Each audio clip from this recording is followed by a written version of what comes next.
In this tutorial, we'll have a look at how to use the text animation presets. So for that, I'm going to quickly switch back to my green bar comp. And in here, as you can see, I just have a simple text layer. It says, "So is using text animation presets." And in order to reveal the text animation presets, we go to the Effects and Presets panel. And if you can't see this panel here for whatever reason, you can go to the Window menu and then just click on this panel here. And once this is revealed, you can go to the first option here where it says Animation Presets and twirl this down. And then in here, there are some presets for text. I can click on this arrow here. And in here, there are all these categories that you can use. And most of these actually will make sense. Like if I go to Animate In, I can see that, for example, if I go to Fade Up Lines, I know that this is going to fade up the lines one by one. And this one will fade up the words one by one. And this will randomly fade the characters up and so on. But it's quite difficult to visualize them. In order to get a sense of what they'll look like when you apply them, you can use Adobe Bridge. Bridge is a different application from Adobe. It's free as long as you have a subscription that includes After Effects or Photoshop or any other Adobe application. You get Bridge for free.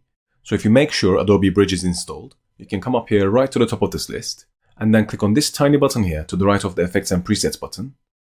And here it says Browse Presets. When you click on this, it's going to launch Bridge. Let me just do this here. It's going to launch Bridge and it will take you into this specific folder where all your presets are.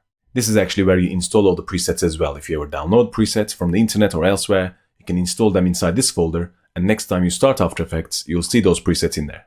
Now in this folder, we have this text presets folder. I can go and double click on this. This is the exact same list as we saw in After Effects. Let me quickly switch back to After Effects. In here, we have text, 3D text, animate in, animate out, blurs, and so on. And here as well, we have 3D text, animate in, animate out, blurs, and so on. So they're exactly the same. But the advantage of using Bridge is so you can preview these animations before you apply them. For example, if I go and double click on the blurs folder, I now see these presets. I can click on one just once, and on the right hand side where the preview panel is, if you can't see the preview panel again, you can go to Window and then turn the preview panel on here. In the preview panel, you see a preview of the effect. So this happens before you apply the effect to the text, which is great.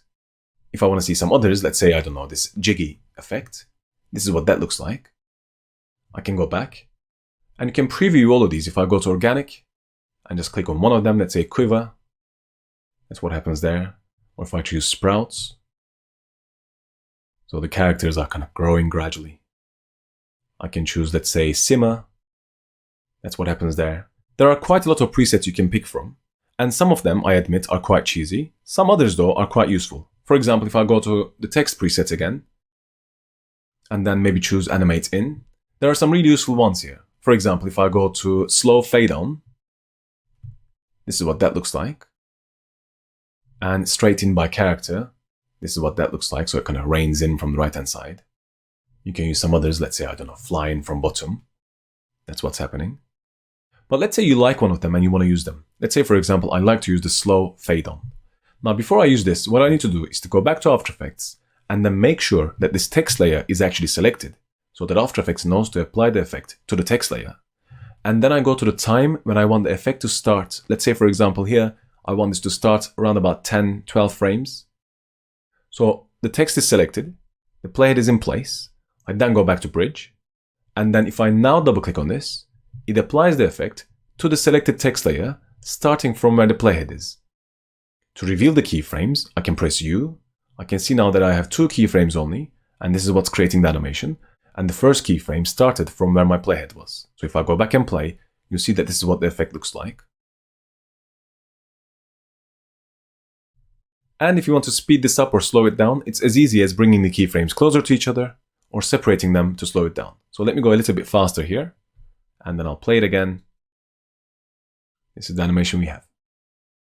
Using animation presets will save you a lot of time when it comes to creating text animations. In the next tutorial, we'll have a look at how to create these animations manually by using the text animators.